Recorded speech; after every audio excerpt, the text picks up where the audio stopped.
إن الحمد لله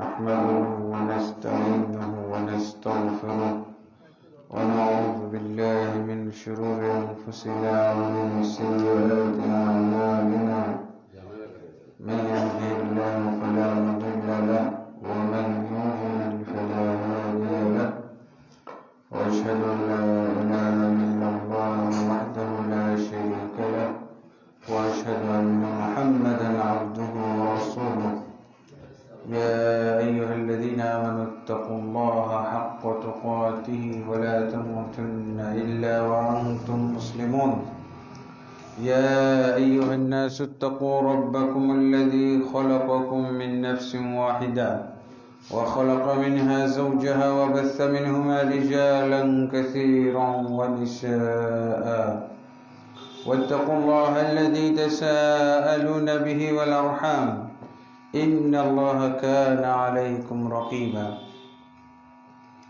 يا أيها الذين آمنوا اتقوا الله وقولوا قولا سديدا يصلح لكم أعمالكم ويغفر لكم ذنوبكم ومن يطع الله ورسوله فقد فاز فوزا عظيما أما بعد فإن خير الحديث كتاب الله وخير الهدي هدي محمد صلى الله عليه وسلم وشر الأمور محدثاتها وكل محدثة بدعة وكل بدعة ضلالة وكل ضلالة في النار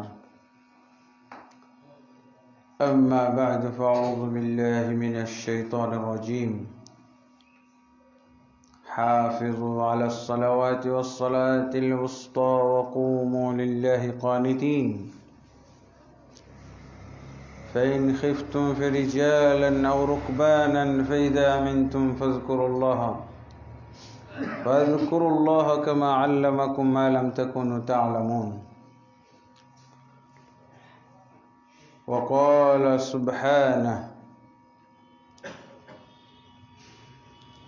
فإذا انسلخ الأشهر الحرم فاقتلوا المشركين حيث وجدتموهم وخذوهم واحصروهم واقعدوا لهم كل مرصد فإن تابوا وأقاموا الصلاة وآتوا الزكاة فخلوا سبيلهم وقال سبحانه فخلف من بعدهم خلف أضاعوا الصلاة واتبعوا الشهوات فسوف يلقون غيا إلا من تاب وآمن وعمل صالحا فأولئك يدخلون الجنة ولا يظلمون شيئا وقال النبي صلى الله عليه وسلم بين العبد والكفر والشرك ترك الصلاة رواه مسلم وغيره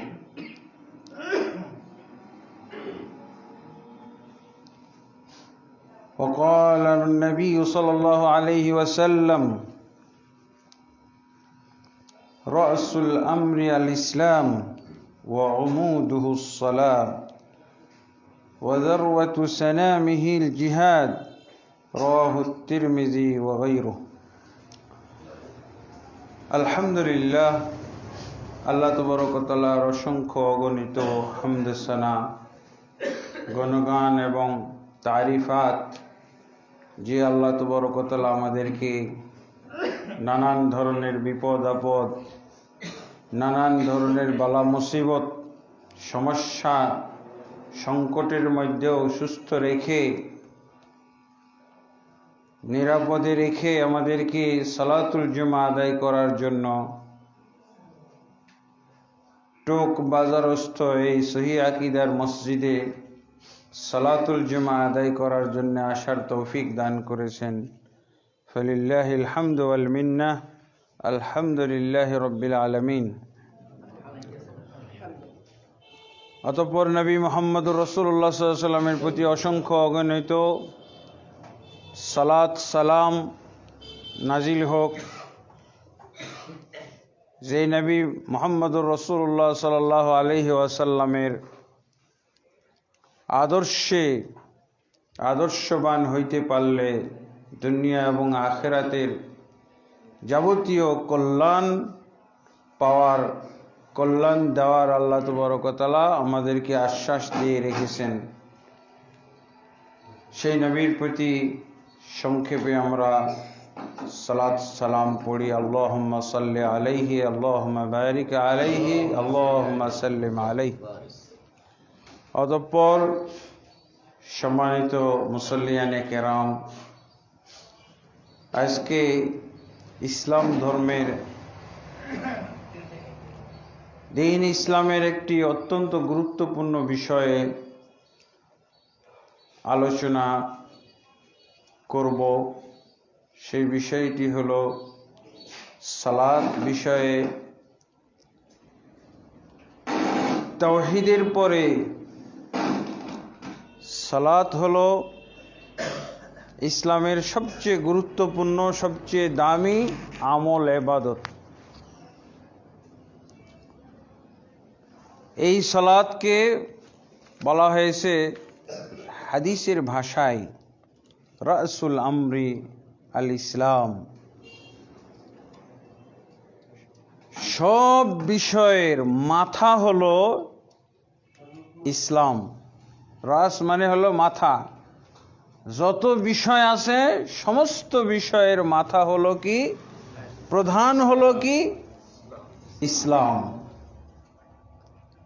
অর্থাৎ একজন মানুষ, একজন মুসলমান, সে যত কাজ কর্ম করে থাকে, যত তার ডিউটি আছে, সব কিছুর প্রধান কি হলো, ইসলাম। এক নম্বর ডিউটি, এক নম্বর কাজ হলো তার ইসলাম পালন করা। রাসুল আমরি আল ইসলাম। সব বিষয়ের মাথা হলো ইসলাম। কে বলছেন এটা? নবী মুহাম্মদ রাসূলুল্লাহ সাল্লাল্লাহু আলাইহি ওয়াসাল্লাম। মুআজ বিন জাবাল রাদিয়াল্লাহু আনহু বর্ণনা করেছেন। জামিউত তিরমিজি বা সুনানুত তিরমিজির 2636 বা 16 নম্বর হাদিস, 2616 নম্বর হাদিসে রাসূলুল্লাহ সাল্লাল্লাহু আলাইহি ওয়াসাল্লাম এমনটা বলছেন, ওয়া উমুদুহুস সালাত। আর এই ইসলামের খুঁটি হলো সালাত। তাহলে ইসলামটাকে আল্লাহ রাসূল সাল্লাল্লাহু আলাইহি ওয়াসাল্লাম একটা বিল্ডিং এর সাথে তুলনা করতেছেন, ছাদের সাথে তুলনা করতেছেন। আর এই ইসলামের খুঁটি হলো, পিলার হলো কি, as-সালাত। সালাত হলো খুঁটি। ফামান তারাকাহা ওয়া যারওয়াতু সানামিহি, এটা আরেকটা হাদিসের মধ্যে আসছে। এই খুঁটি কেউ যদি নষ্ট করে তাহলে তার ইসলামও নষ্ট। উবাদাহ ইবনে সামিত রাদিয়াল্লাহু আনহু হাদিসে পাওয়া যায়, আল্লাহ রাসূল সাল্লাল্লাহু আলাইহি ওয়াসাল্লাম বলছেন, লা তাতরুকুস সালাতা আমাদান, খবরদার তোমরা সালাত ইচ্ছাকৃতভাবে ছাড়বে না। ফামান তারাকাহা মুতাআম্মিদান, যে ব্যক্তি সালাত ছেড়ে দিবে ইচ্ছাকৃতভাবে, খারাজা মিনাল মিল্লাহ, সে মিল্লাত থেকে বহিষ্কৃত হয়ে গেল, খারিজ হয়ে গেল, বহিষ্কৃত হয়ে গেল। মিল্লাত মানে হলো দ্বীন। মিল্লাত আবিকুম ইব্রাহিম, তোমাদের পিতা ইব্রাহিমের মিল্লাত হলো এইটা। হুয়া সাম্মাকুমুল মুসলিমিন, আর তিনি তোমাদের নাম রেখেছেন মুসলিম। যারা ইসলাম পালন করে তারাই তো মুসলিম। আর ইসলামের আরেকটা নাম হলো মিল্লাত। ফাকাদ খারাজা মিনাল মিল্লাহ, সে মিল্লাত থেকে, ইসলাম থেকে খারিজ হয়ে গেল, বহিষ্কৃত হয়ে গেল। ইসলাম থেকে যে খারিজ হয়ে গেল, ও কয় নম্বর মুসলমান? মুসলিম থাকলো আর তো মুসলমান থাকলো না, তাহলে কি হইল? একটু বুঝতে শিখি আমরা, সূত্রগুলো ধরি, সূত্রের মাধ্যমে আমি বুঝতে পারি ইসলাম থেকে সে খারিজ হয়ে গেল। সে ইসলামের খুঁটি ভেঙে ফেলল। ইসলামের খুঁটি সালাত, খুঁটি সে ভেঙে ফেলল। ইসলাম আর রাখলো? ইসলাম কিসের উপরে থাকবে? খুঁটির উপরে থাকবে। ইসলাম যখন ধ্বংস করে ফেলল, তখন আর সে মুসলমান থাকলো না। এই কথাটা, এই সহজ বিধান, এই সহজ নিয়ম, এইটা আমাদের বাংলাদেশের আলেমরা বলতেছে না। এই হাদিসগুলোকে প্রতিষ্ঠিত করতে হবে, এই হাদিসগুলোর বিশ্বাস আমাদের মধ্যে আনতে হবে। হাদিস তো আছে, কিন্তু দেখা যাবে যে এই হাদিসগুলোর ব্যাখ্যা আর হয় না। হাদিস আছে, হাদিসের অর্থ আছে, হাদিসের ব্যাখ্যা লাগবে, হাদিসের নির্দেশনা লাগবে। হাদিস আছে হাদিসের জায়গায়, কিন্তু হাদিসকে যদি অপব্যাখ্যা করা হয় তাহলে হাদিস থেকে থাকা আর না থাকা সমান হয়ে গেল। এই হাদিসগুলো অনুবাদ করার পর, বাংলায় এগুলো বুঝার পর যদি আমি ব্যাখ্যায় বলি যে না না ইসলাম থেকে বের হয় না, ইসলামে থাকে, এটা কি ব্যাখ্যা হইল? অপব্যাখ্যা হইল। আর এই হাদিস দিয়ে আর কোনো কাজ হবে? তাহলে পরিবেশটাই নষ্ট করে দিল। কে নষ্ট করলো? এই যে মেম্বরে দাঁড়িয়ে জুমার দিন যে ওয়াজ করা হলো, এখানে এই ওয়াজের মধ্যে সালাতের হাদিস কায়েম হলো না, সালাতের হাদিসকে ধ্বংস করা হলো। এতগুলো মুসল্লি বসে বসে খতিবের দিকে চেয়ে থেকে কি শুনলো? যে আল্লাহ রসুলের হাদিস না মানার ব্যাখ্যা শুনলো, আল্লাহ রসুল সাল্লাল্লাহু আলাইহি ওয়াসাল্লামের হাদিস বাস্তবায়ন না করার শিক্ষা দীক্ষা পাইল খতিব সাহেবের কাছ থেকে। উনি খতিব নাকি? উনি খতিব নয়, ক্ষতি। এইরকম দেখা যাবে 1999 জন খতিব এই সালাতের এই ব্যাখ্যা দেয়। যত সালাতের হাদিস দিবেন, শত শত হাদিস দিবেন, সে এরকম ব্যাখ্যা করবে। তাহলে নামাজি পাওয়া যাবে নাকি? এই দেশে নামাজি পাওয়া যাবে? কয়জন নামাজি? সাধারণ জ্ঞানে যদি আমরা বিচার করি, একজন গ্রামের লোককে, একজন গ্রামের সাধারণ মুসল্লিকে যদি জিজ্ঞেস করি যে আপনাদের এলাকায় কি পরিমাণ মুসল্লি, নামাজ পড়ে, সালাত পড়ে কি পরিমাণ লোক, কি বলে? কেউ বলে এই 50%, কেউ বলে 10% নামাজ পড়ে, সালাত পড়ে, কেউ বলে আবার বেনামাজি কত পার্সেন্ট, কেউ বলে 80%, কেউ বলে 70%। এটা কিন্তু সাধারণ পাবলিকও বুঝতেছে। পার্সেন্টেজ বাড়াইতে পারতেছে না, অর্ধেকও যাইতে পারে না। সাধারণ পাবলিক সে কি দিয়ে?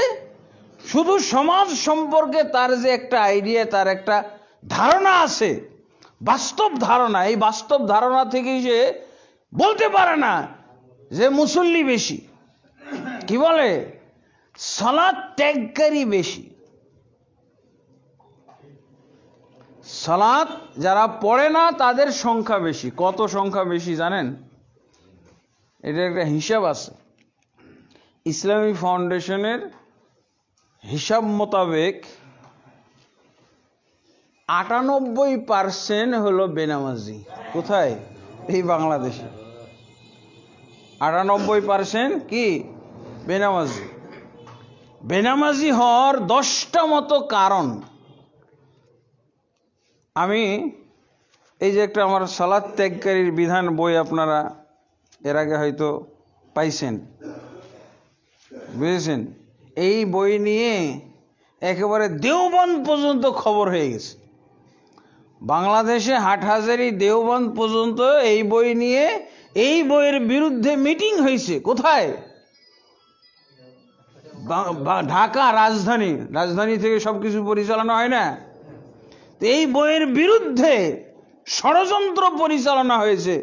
আপনারা হয়তো ডক্টর ইমাম হোসেন সাহেবের বক্তব্য কেউ শুনে থাকলে আপনারা এই তথ্যটা পাবেন। উনিও উপস্থিত ছিলেন। এই বইয়ের বিরুদ্ধে যেদিন ষড়যন্ত্র হয়, ষড়যন্ত্রমূলক বৈঠক হলো বড় বড় আলেম নিয়ে। দেওবন্দেরও নাকি আলেম সেখানে আনা হয়েছিল। তো এই আলেমের কারণেই তো সালাত প্রতিষ্ঠিত হবে না এই সমাজে। 10টা কারণের মধ্যে একটা কারণ হলো আলেমের কারণে। এই যে হাদিস পড়ে আর হাদিসের ব্যাখ্যা করে, অপব্যাখ্যা করে, ব্যাখ্যা তো করে না, অপব্যাখ্যা করে। হাদিস পড়ে, এরকম 500 হাদিস, 1000 হাদিস যদি এরকম অপব্যাখ্যা করা হয়, এই হাদিস থেকে লাভ আছে? আর হুজুর কি একজন নাকি? অপব্যাখ্যাকারী হুজুর বেশি না ব্যাখ্যাকারী হুজুর বেশি? একজন ফেসবুকে লিখছে যে সালাতের সঠিক ব্যাখ্যা দানকারী আলেম আমি একজনই পাইছি। কে? মতিউর রহমান মাদানী। একজন মাত্র এই পর্যন্ত পাইছি, ওর ধারণায়। আবার মতিউর রহমান মাদানী আমার এই বইয়ের এই 10টা কারণ উনি উল্লেখ করছেন। আমার এই বই থেকে পড়ে উনি এই 10টা কারণ উনি একটা বক্তব্যের মধ্যে ব্যাখ্যা করেছেন, যে কারণগুলো কত দরকার। একটা কারণ হলো, এখন পরবর্তী সংস্করণে আসতেছে, এখানে আছে কিন্তু পরবর্তী সংস্করণে 11 নম্বর কারণও উল্লেখ করা হবে। এই দেশের আলেমদের কারণে, এই অপব্যাখ্যাকারী আলেমরাও একটা বেনামাজি তৈরি হওয়ার কারণ। অপব্যাখ্যাকারী আলেম কতজন? 1999 জন। শতের মধ্যে আপনি খুঁজে পাবেন না। শতকরার দিয়ে হিসাব করবেন, এই হিসাব নাই, ভুল এগুলো।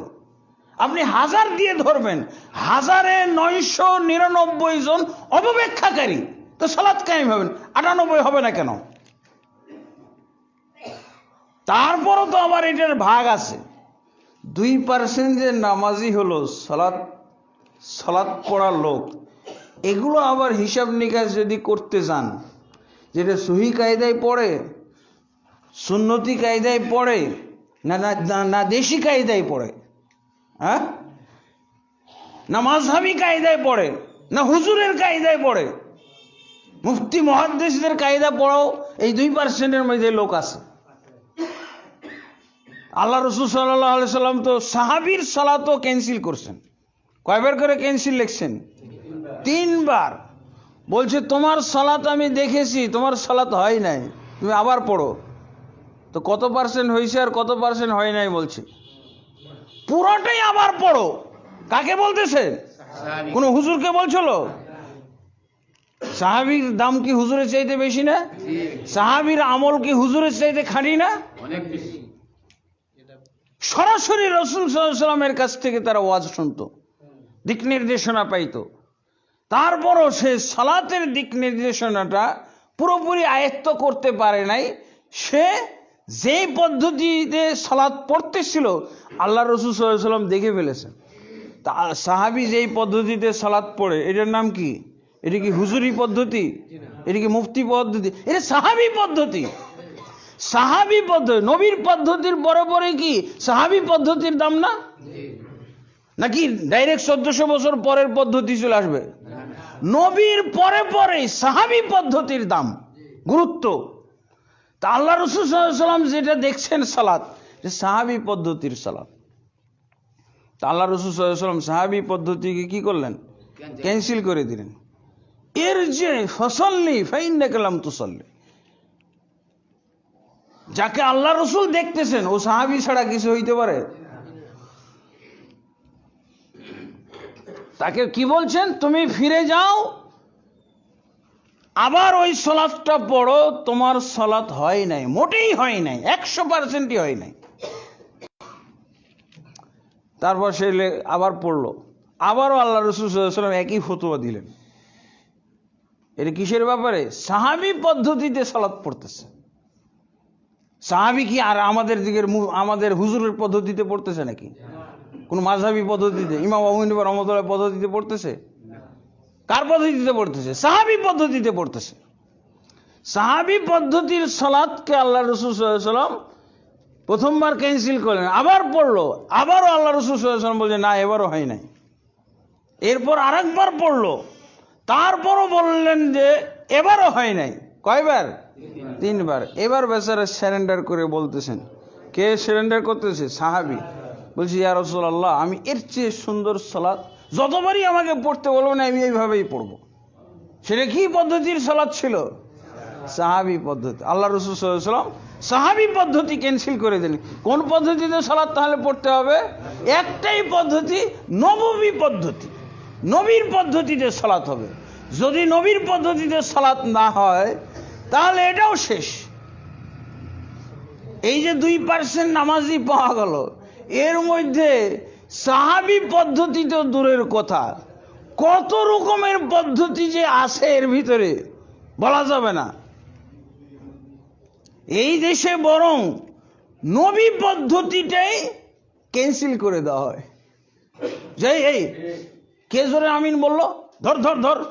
পীর সাহেব বলতেছে, এই আপনারা 1000 লোক থাকতে একজন জোরে আমিন বললো আর আপনারা ছেড়ে দিলেন কেন? ওকে ঘাড় ধরতে পারলেন না? তো আমিন বলা লোকটার ঘাড় ধরা মানে কি? রাসূলের ঘাড় ধরে ধর। এ তো পীর সাহেব রাসূলের ঘাড় ধরলো, রাসূলের ঘাড় ধরা হলো না। এই লোকটা আমিন বললো কেন? ওকে জিজ্ঞেস করেন, ও একটা হাদিস শুনাই দিবে। ও রাসূল সাল্লাল্লাহু আলাইহি ওয়াসাল্লামের মসজিদে, রাসূলের যেটা মসজিদ, ওখানে এখনো এইভাবেই সালাত হয়। অথচ আমাদের পদ্ধতিতে, দেশি পদ্ধতিতে এই রাসূলের সালাতই ক্যান্সেল। রাসূলের সালাত পড়লে তাকে ঘাড় ধরে নিতে হবে। পীর সাহেব বলতেছে, এটা কি হক্কানি পীর? বলছে আপনারা 1000 লোকের মধ্যে একটা লোক আমিন বললো, আপনারা ঘাড় ধরলেন না কেন? ও বুকে হাত বেঁধে সালাত পড়বে, ওকে আপনারা ধরতে পারেন না? ওকে রফুল এজেন করতেছে, ওকে ধরে ফেলেন, ঘাড় ধরে ফেলেন। ভাগ্য ভালো যে মুহাম্মদ সাল্লাল্লাহু আলাইহি ওয়াসাল্লাম এই যুগে আসে নাই। এই যুগে আসলে পীর সাহেবেরা ঘাড় ধরতো। সেই যুগে আবু জাহেল ঘাড় ধরেছে, আর এই যুগে পীর সাহেব ঘাড় ধরতো। উটের ভুঁড়ি চাপাই দিত। কে চাপাইতো? পীর সাহেব, হক্কানি পীর। এইরকম যুগে আমরা বসবাস করি। তাহলে 2% নামাজির মধ্যে অবস্থাটা এরকম। সাহাবী পদ্ধতির নিচে নেমে গেছে। কি বলতেছে? হানাফি পদ্ধতি। কি বলছে? এটা শাফিঈ পদ্ধতি। এইটা কি? এটা হলো মালিকি পদ্ধতি। আর এইটা কি? এটা হাম্বলি পদ্ধতি। আর এইটা কি? এটা হলো পুরুষ পদ্ধতি। এইটা কি? এটা হলো মহিলা পদ্ধতি। কত পদ্ধতি বানাইছি বুঝেছেন? 2%-এর মধ্যে যারা সালাত পড়ে 2%-এর অবস্থা এরকম। তার মানে সবকিছু মিলায়া মসজিদুল হারামের খতিব, প্রাক্তন খতিব যিনি বলে গেছেন, কি বলছেন? এই কথাটা আমি বললে তো সর্বনাশ, আমি বলছি না। হায়াতুল কুলুব একটা গ্রন্থ আছে, এই গ্রন্থের লেখককে মসজিদুল হারামের খতিব আবুস সামহ আব্দুল জাহির নুরউদ্দিন, উনি বলছেন যে বর্তমান বিশ্বে মুসলমানদের দুর্দশা এরকম কেন?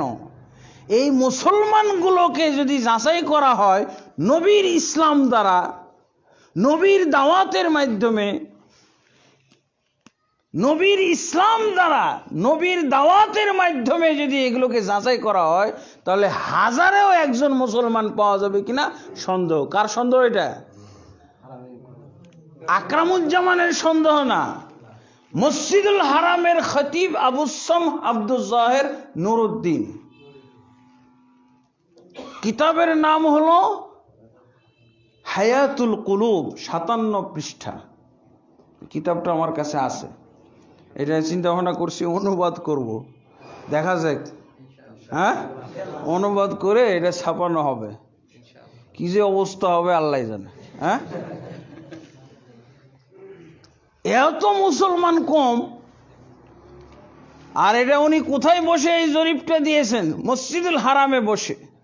যদি মসজিদুল হারামে যদি বাংলাদেশে এসে এই জরিপটা করতেন, ভারতবর্ষ ঘুরে ঘুরে যদি জরিপটা করতেন, টঙ্গীর মাঠে যদি বসে যদি এই জরিপটা করতেন, টঙ্গীর মাঠ চিনেন আপনারা, তাহলে কি বলতেন? সর্বনাশ, 10 লক্ষে একজন আছে কিনা, হাজারে তো দূরের কথা, তাহলে ওনার অবস্থাটা এরকম। আজকে মুসলমানের জন্য ক্ষতিকারক, মুসলমানই ইসলামের জন্য ক্ষতিকারক। আবু জেহেলের চাইতে বেশি ক্ষতিকারক হলো বর্তমান যুগের মুসলমানরা। আবু জাহলরা এত ক্ষতিকার ছিল না। বর্তমান যুগে নবী পাঠানো হলে, বললাম না, হ্যাঁ, সেই যে নবী পাঠাইলে কাফের তো দূরের কথা, এই মুসলমানরাই আল্লাহ রাসূল সাল্লাল্লাহু আলাইহি ওয়াসাল্লামকে ঘাড় ধাক্কা ধরে কি যে করতো আল্লাহ জানে। হ্যাঁ, আপনি হাদিস নিয়ে যান না, ফেলাও তোমার সহিহ বুখারী, ফেলাও তোমার কোরআন, ফেলাও তোমার তাফসীর। কারা বলে এটা?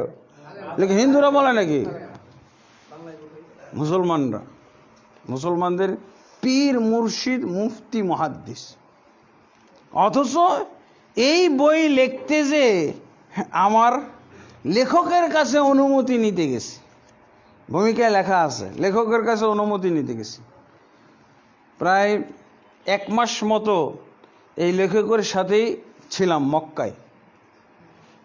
শেখ বিন বাজ, মোহাম্মদ বিন সালেহ আল উসাইমিন, এটা হলো মোহাম্মদ বিন সালেহ আল উসাইমিন। তো তারা ওখানে মক্কায় অবস্থান করতেছিলেন হজ মৌসুমে। আমিও তাদের সাথে নগণ্য ছিলাম। এই কিছুদিন থেকে তাদের কাছ থেকে কিছু এলেম কালামও শিখা হয়েছে আলহামদুলিল্লাহ।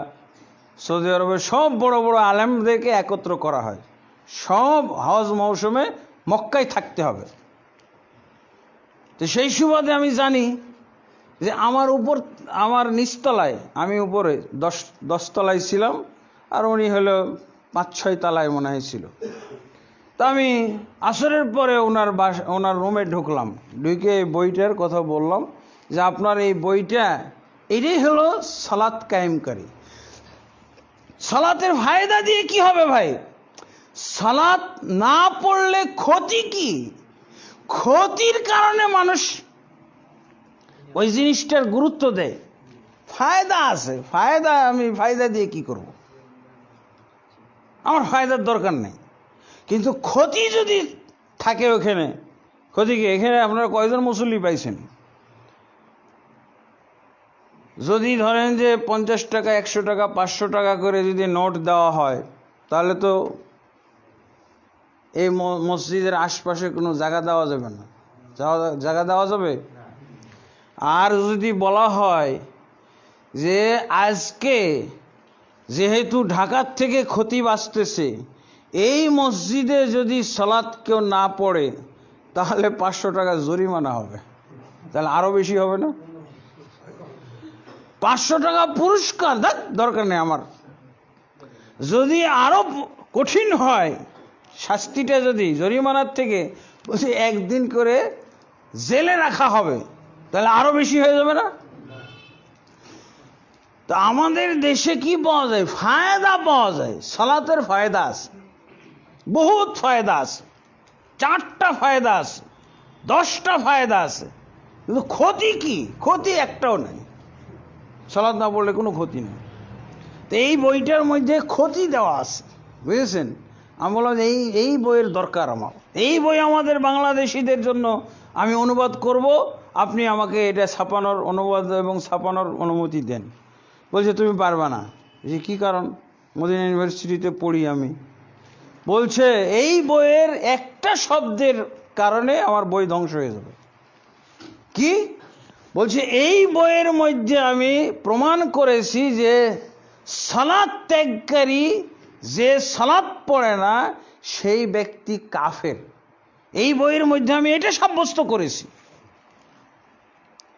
এখন তুমি যদি লেখো অনুবাদের সময় সালাত ত্যাগকারী ফাসিক, তাহলে আমার বই ধ্বংস। এক শব্দে শেষ, এক শব্দে শেষ না? তাহলে কি এই রোগটা হলো গোটা ভারতবর্ষের,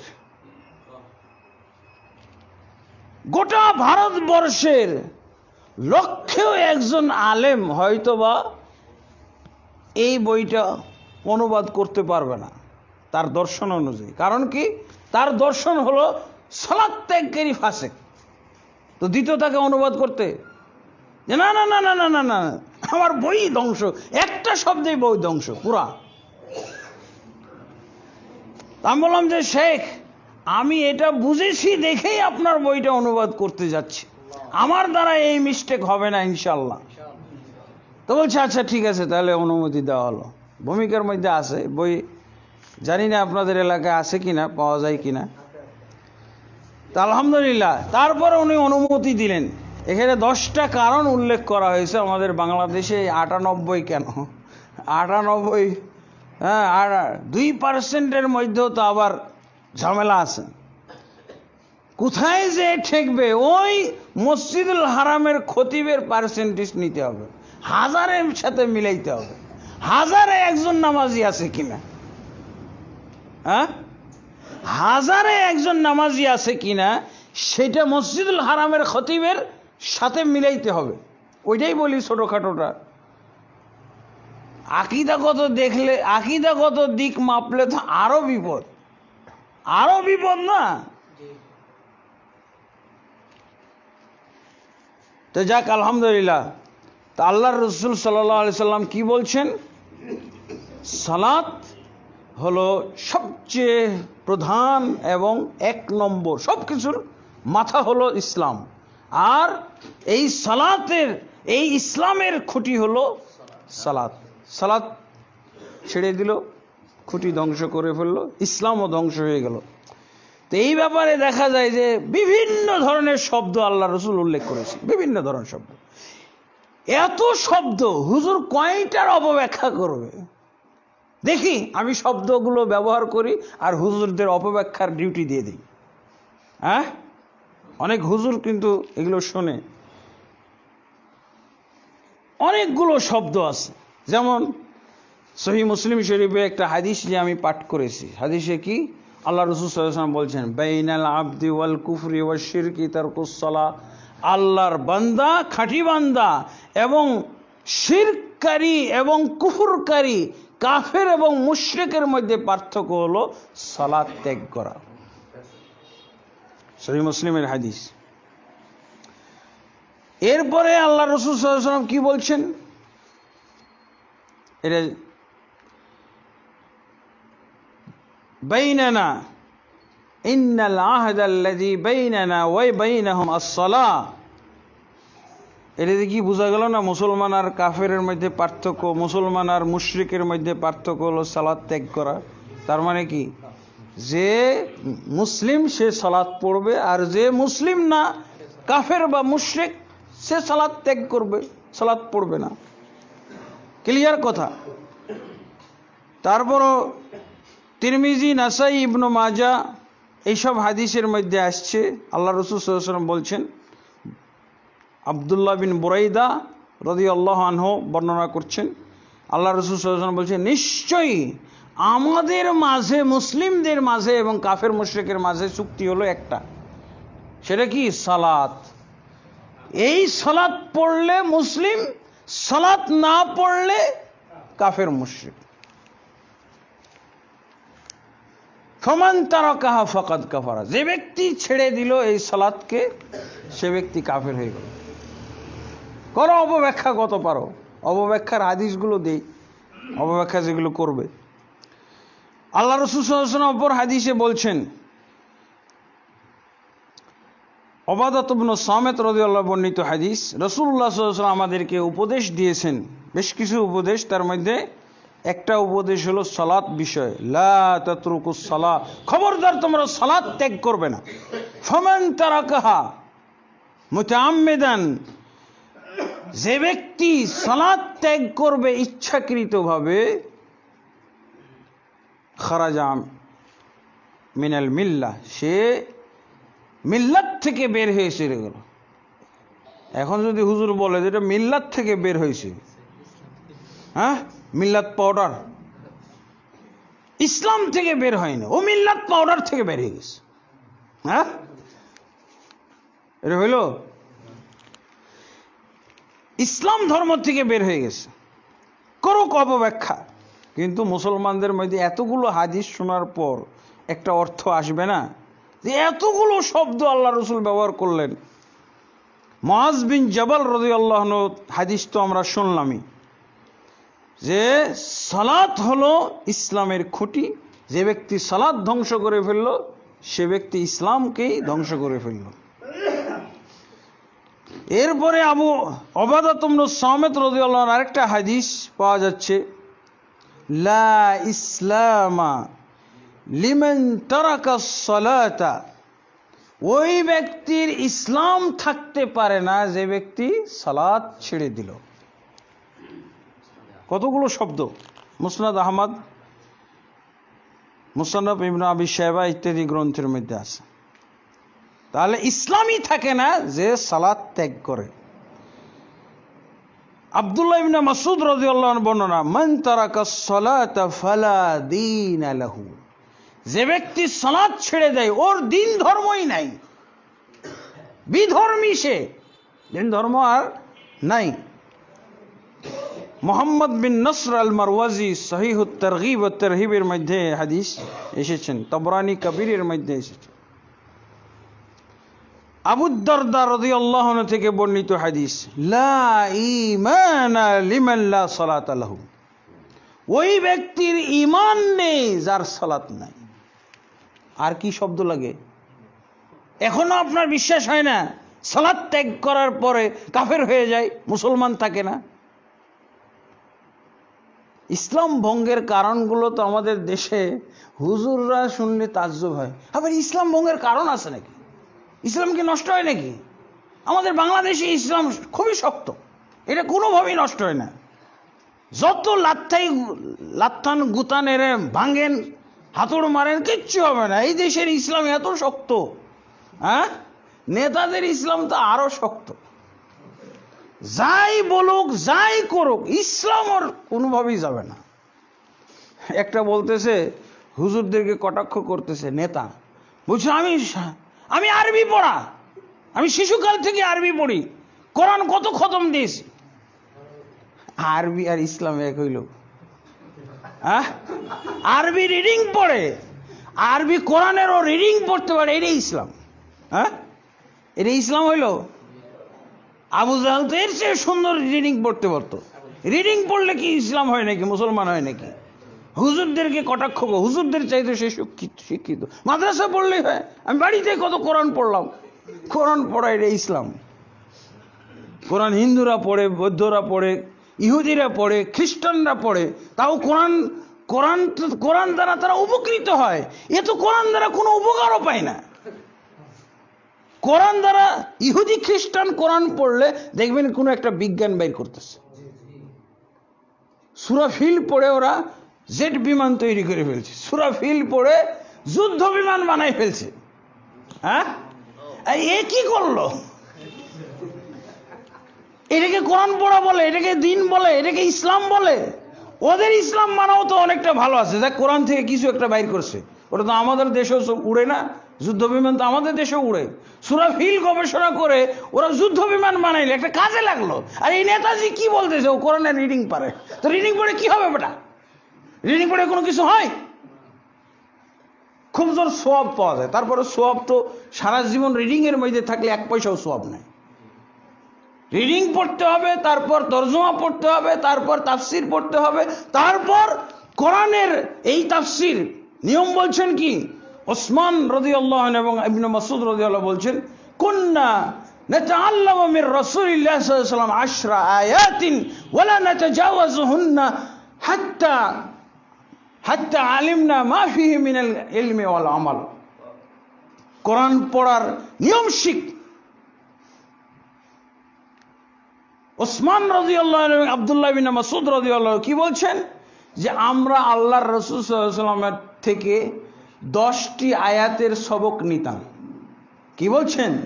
10টি আয়াতের রিডিং নিতাম না, নাজরানা শুনাইতাম তা না। কি বলছে?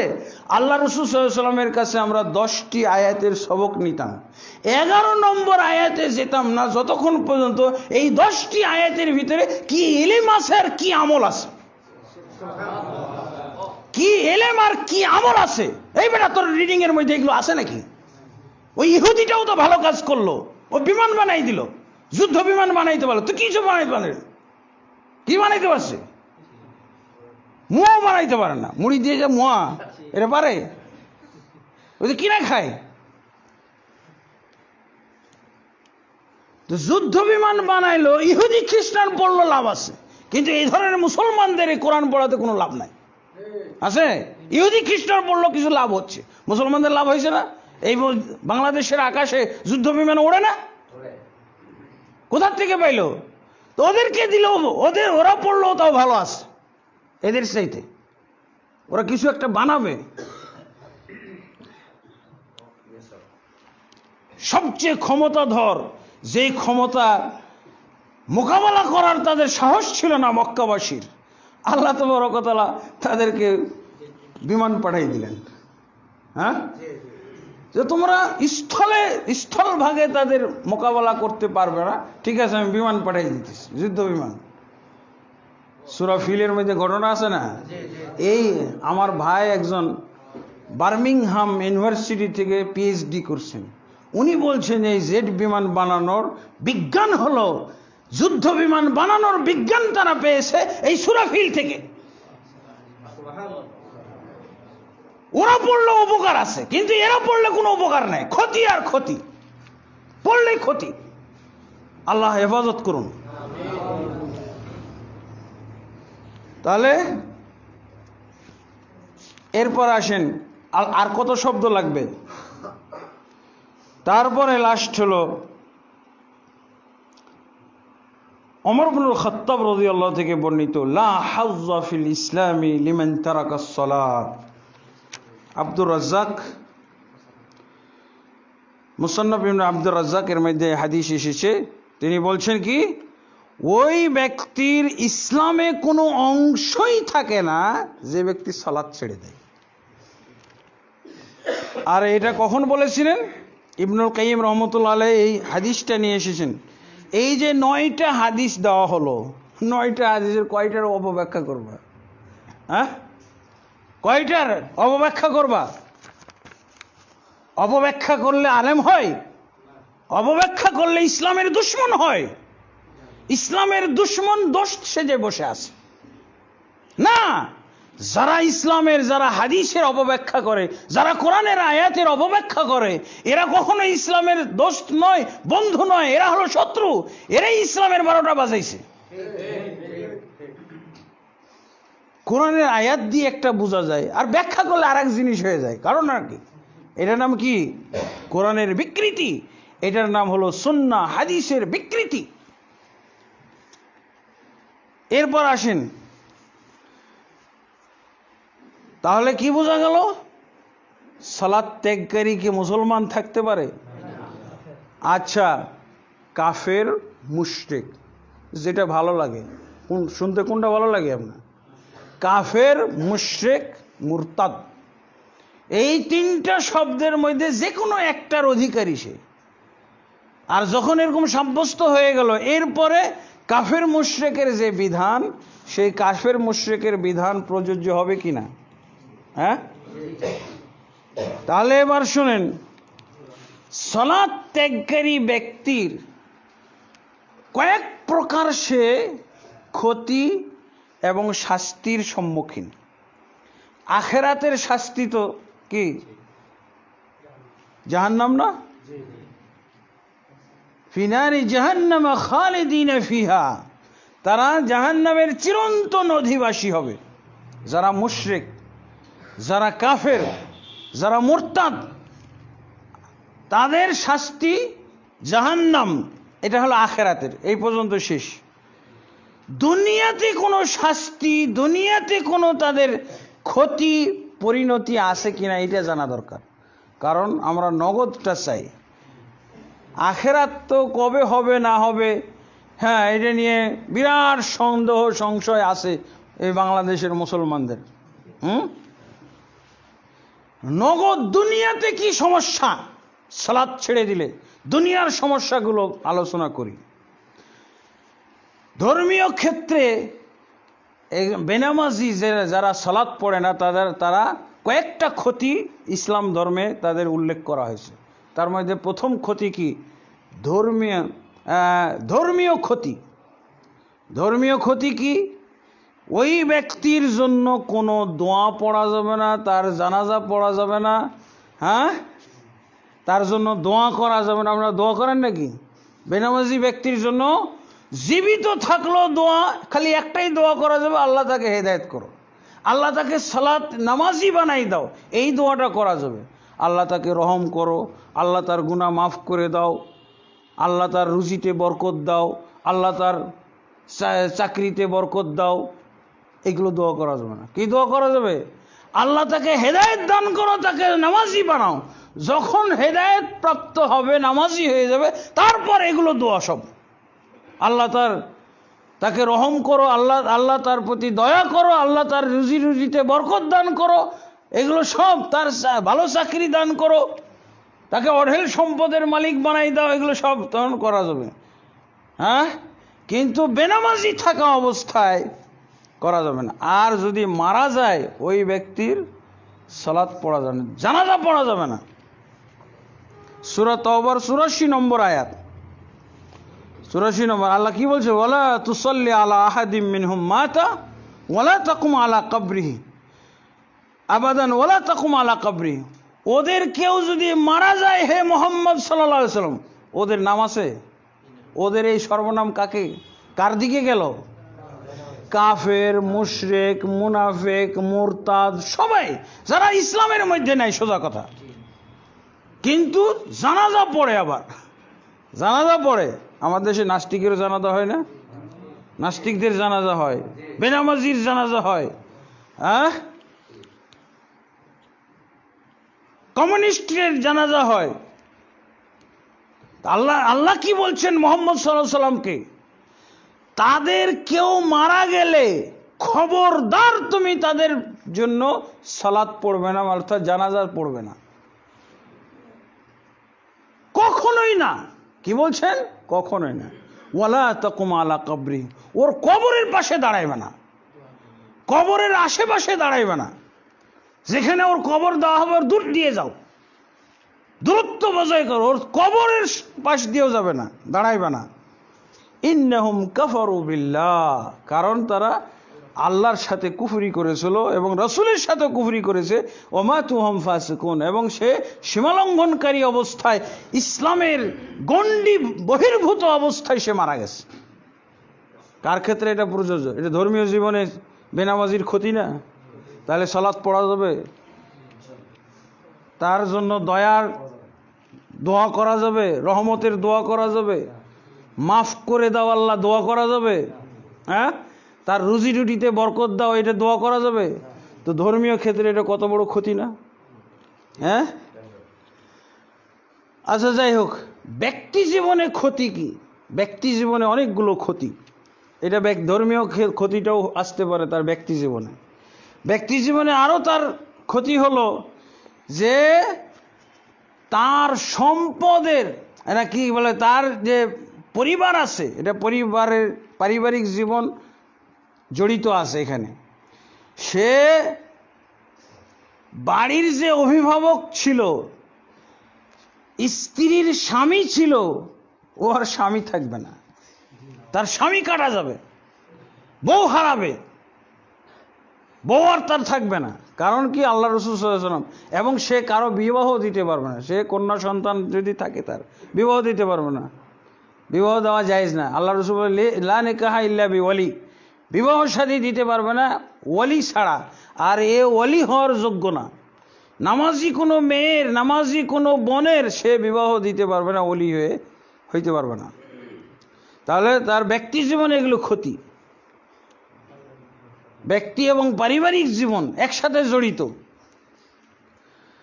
এবং মৃত্যুর পূর্বে তার জন্য দোয়া করা যাবে না, মৃত্যুর পরও তার জন্য দোয়া করা যাবে না। মৃত্যুর পূর্বে জীবিত থাকতে শুধু একটা দোয়া করা যাবে, আল্লাহ তাকে হেদায়েত দান করো, তাকে সালাত বুঝার এবং কায়েম করার আল্লাহ তাকে তৌফিক দান করো। এরপরে ব্যক্তি জীবনে আরেকটা ক্ষতি, সেটা হলো মৃত্যুদণ্ড, সর্বনাশ। এই ক্ষতি কি সামান্য ক্ষতি নাকি? যদি এটা ঘোষণা দেওয়া হতো থানার থেকে, তাহলে আজকে কত মুসল্লি হইতো। যারা আজকের জুমায় থাকবে না তাদের মৃত্যুদণ্ড। দেখবেন গোটা টোক এলাকার যত মুসল্লি আছে সব ভেঙে চুরে চলে আসতো, সর্বনাশ। মৃত্যুদণ্ড, মৃত্যুদণ্ডের দলিল কোথায়? সূরা তওবার 5 নম্বর আয়াত কি মুখস্থ থাকবে? এটা মৃত্যুদণ্ডের দলিল।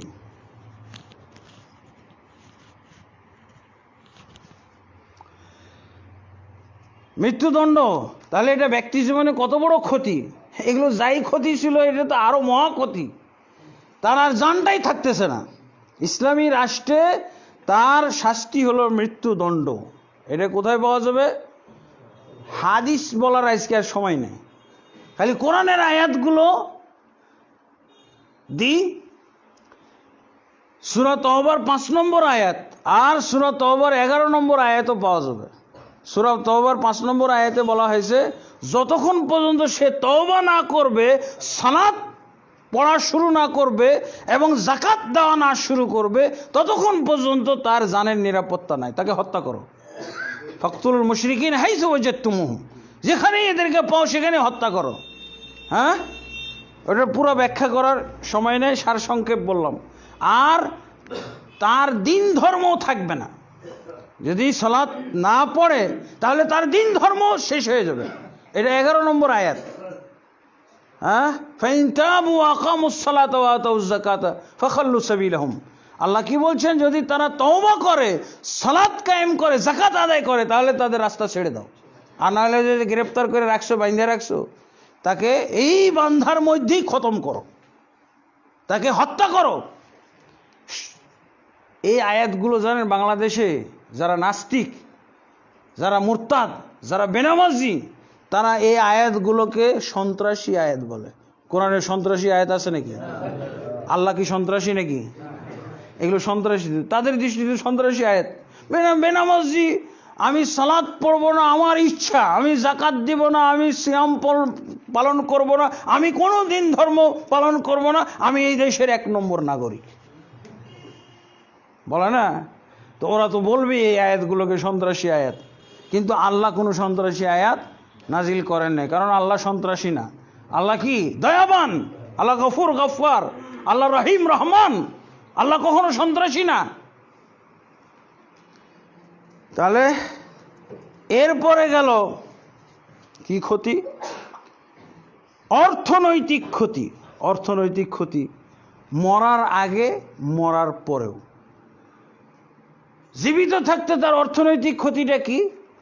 রাসূলুল্লাহ সাল্লাল্লাহু আলাইহি ওয়াসাল্লাম বলছেন, লা ইয়ারিসুল মুসলিমুল কাফিরা ওয়ালাল কাফিরুল মুসলিমা।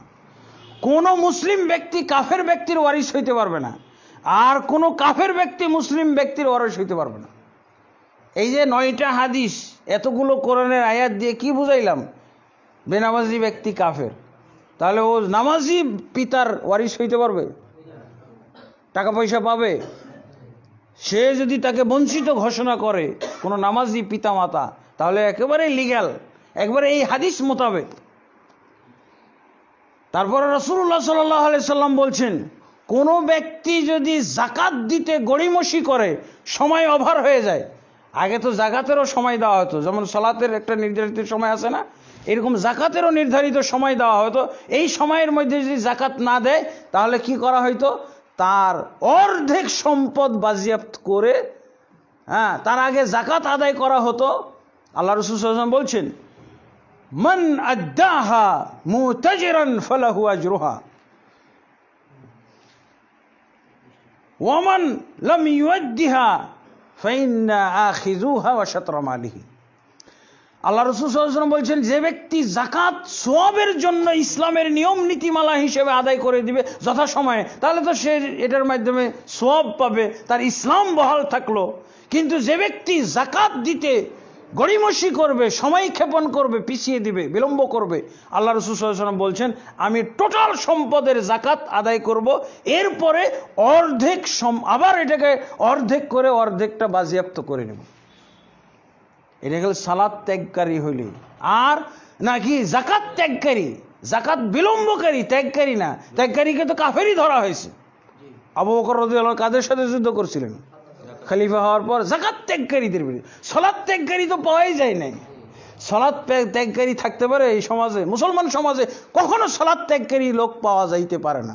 রাসূলের যুগে একজন মুনাফিকও ছিল না যারা সালাত ত্যাগ করত, কারণ এই ক্ষতিগুলো ব্যাখ্যা করা হয়েছিল, এই ক্ষতি। এই জন্য একজন মুনাফিকও এক ওয়াক্ত সালাত ছাড়ে না। আর আমাদের যুগে পাক্কা ইমানদার এক ওয়াক্ত নামাজ পড়ে না, জানেন? বলছে ওই ব্যক্তি দাড়ি রাখলে কি হবে, সালাত পড়লে কি হবে, দিন ধর্ম ইবাদত বন্দেগী করলে কি হবে, ওর তো ঈমানই নাই। আর আমি নামাজ না পড়লে কি হবে, দাড়ি না রাখলে কি হবে, দিন ধর্ম পালন না করলে আমার ঈমান আছে। পাক্কা ইমানদার এক ওয়াক্ত সালাত পড়ে না। আর আল্লাহ রাসূলের যুগে পাক্কা মুনাফিক এক ওয়াক্ত ছাড়তো না। বুঝেছেন কারণটা কি?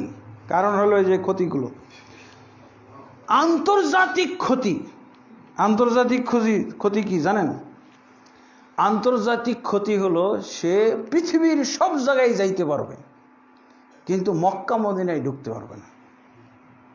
দেখেন, তার সারা দুনিয়া ফ্রি। অবশ্য বাংলাদেশে পাসপোর্টে লেখা থাকে ইসরায়েল যাইতে পারবে না। তো ইসরায়েল যাইতে পারবে না, এটা হলো বাংলাদেশি নিয়ম। আর মক্কা মদিনায় ঢুকতে পারবে না বেনামাজি লোক, সেটা হলো ইসলামের নিয়ম। বেনামাজি লোক, কারণ কাফের মুশরিক মক্কা মদিনায় ঢুকতে পারবে? মক্কা মদিনার আগেই সাইনবোর্ড দেওয়া আছে, নো এন্ট্রি ফর নন মুসলিম।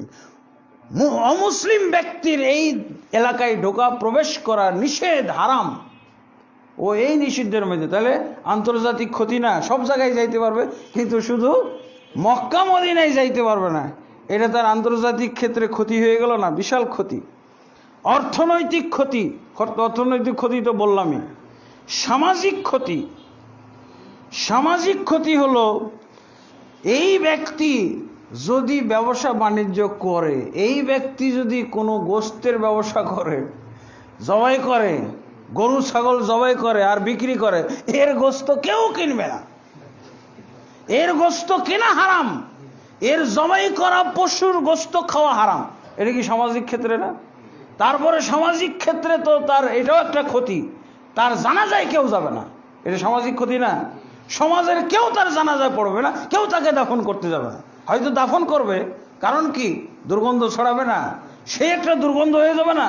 এই জন্য দুর্গন্ধ থেকে বাঁচার জন্য ওকে খাল খনন করে, যেভাবে কুকুর শ্রীগাল মরে গেলে কি করেন আপনারা? পুঁতে ফেলেন না? এইভাবে পুঁতে ফেলতে হবে। তার কোনো সালাত হবে না, তার কোনো জানাজা হবে না, গোসল হবে না, কিচ্ছু হবে না। এটা সামাজিক তার মর্যাদা হলো এটা। তার জবাই করা গোশত খাওয়া যাবে না। তার এগুলো গরু ছাগল যদি সে জবাই করে, তার বাড়িতে দাওয়াত খাওয়া যাবে না, তাকে বাড়িতে দাওয়াত দেওয়া যাবে না। মুশকিল না? এই জন্য হলো, তাহলে কত প্রকার ক্ষতি। ব্যক্তি জীবনে ক্ষতি, পারিবারিক ক্ষতি, সামাজিক ক্ষতি, আর্থিক ক্ষতি, এবং তার আন্তর্জাতিক ক্ষতি, রাষ্ট্রীয় জীবনে ক্ষতি। রাষ্ট্রীয় জীবনে একে কখনো নেতৃত্ব দেওয়া যাবে না। এটা তাকে কি বলে, আগের যুগে বলতো, গ্রামে যে পাহারা দিত, গ্রাম চৌকিদারও বানানো যাবে না। কিসের মেম্বার, কিসের মেম্বার, কিসের চেয়ারম্যান, কিসের এমপি, কিসের মন্ত্রী, কিসের প্রধানমন্ত্রী, কিসের প্রেসিডেন্ট, ওকে একটা চৌকিদারও বানানো যাবে না। বেনামাজি ব্যক্তির চৌকিদারও হইতে পারবে না। আর আমাদের সমাজে কি হয়? পাক্কা বেনামাজি মসজিদের সভাপতি, পাক্কা বেনামাজি, কাঁচা না, চ্যালেঞ্জ, এক ওয়াক্ত নামাজও পড়বো না, কিন্তু মসজিদের সভাপতি থাকবো। এক ওয়াক্ত সালাত পড়বো না, কিন্তু দেখি আমার সভাপতিত্ব কে কেড়ে নেই? সভাপতি আমি, একেবারে আমরণ সভাপতি। যতদিন দল ক্ষমতা আছে ততদিন আমি সভাপতি, কেউ আমার সভাপতিত্ব কাটতে পারবে না। আর এক ওয়াক্ত সালাত পড়ে দেবো না তোমাদের। কিন্তু ইসলামের বিধান হলো ও চৌকিদারও হইতে পারবে না, ও তো বাড়িরও অভিভাবকত্ব সে তার ক্ষুণ্ণ, বাড়িরও সে অভিভাবক গার্ডিয়ান হইতে পারবে না, নিষিদ্ধ, হারাম। আলহামদুলিল্লাহ, আশা করি কিছুটা বুঝতে পারছেন। এগুলো অনেক সময় লাগবে। বেনামাজির যে কত কীর্তি, বেনামাজির যে কত অকাম কুকাম এবং কত যে তার জঘন্য জঘন্য বিধান আছে, এই সবগুলো বলা সম্ভব না। মোটামুটি আজকে কিছুটা হয়েছে কি না? এই হলো বেনামাজি, একে বলা হয় বেনামাজি। এই হলো বেনামাজির পরিচয়, এই হলো বেনামাজির সম্মান মর্যাদা। অথচ আমরা কত সম্মানী করে রেখেছি। আর ইসলামের দৃষ্টিতে সে কত নিচু শ্রেণীর, কত নিকৃষ্ট, কত অধম, কত সে জঘন্য প্রমাণিত হয়েছে। এটা কি আমার বক্তব্য? এই যে বক্তব্য, এই যে মক্কা মদিনার আলেমের লেখা বই, সেই বই থেকে আপনার এই বইয়ের আরবি নাম হলো হুকম তারিকিস সালাহ, সালাত পরিত্যাগকারীর বিধান। এই বই পাইলে ছিঁড়ে ফেলবে, আগুন লাগাই দিবে। এই বই কি নিষিদ্ধ হয় নাকি আল্লাহ জানে। তাহলে মক্কা মদিনাতে যে আমল করতে হবে। মক্কা মদিনায় বলে দেওয়া আছে, ফতোয়া দেওয়া আছে যে কোনো বেনামাজি ব্যক্তি হজে আসতে পারবে না। যদি কোনো কাফেলার সাথে বেনামাজি থাকে, তাহলে যখনই এই সাইনবোর্ডটা দেখা যাবে যে নো এন্ট্রি ফর নন মুসলিম, তখন এই জায়গাতে গাড়ি থামাইয়া কাফেলার সব হাজিদের দায়িত্ব হলো এই বেনামাজিটাকে যেন নামাই দেয়। যদি সে নামতে না চায়, তাহলে পুলিশকে খবর দিবে, পুলিশ এসে তাকে নামিয়ে নিয়ে যাবে, বলছে এইদিকে মক্কা, তুমি যাবে এইদিকে, মক্কা এইদিকে, মদিনা এইদিকে, তুমি যাও এইদিকে, তোমার রাস্তা আলাদা। বোঝা গেছে? যদি না যাইতে চাই, আমাদের দেশের পুলিশও তো মুশকিল। হ্যাঁ, বলছে ভাই আপনি নামাজ পড়েন, আমি তো বন্ধু না। পুলিশের কখনো বন্ধু হইতে পারে না বেনামাজি। বেনামাজি পুলিশের বন্ধু নয়, আর পুলিশও বেনামাজির বন্ধু না। ঠিক আছে? ক্লিয়ার হয়েছে? আল্লাহ আমাদেরকে বুঝার তৌফিক দান করুন। আল্লাহুম্মা আমিন। আস্তাগফিরুল্লাহ লি ওয়া লাকুম ওয়া লিসাইরিল মুসলিমিন ফাস্তাগফিরুহু ইন্নাহু হুয়াল গফুরুর রহিম।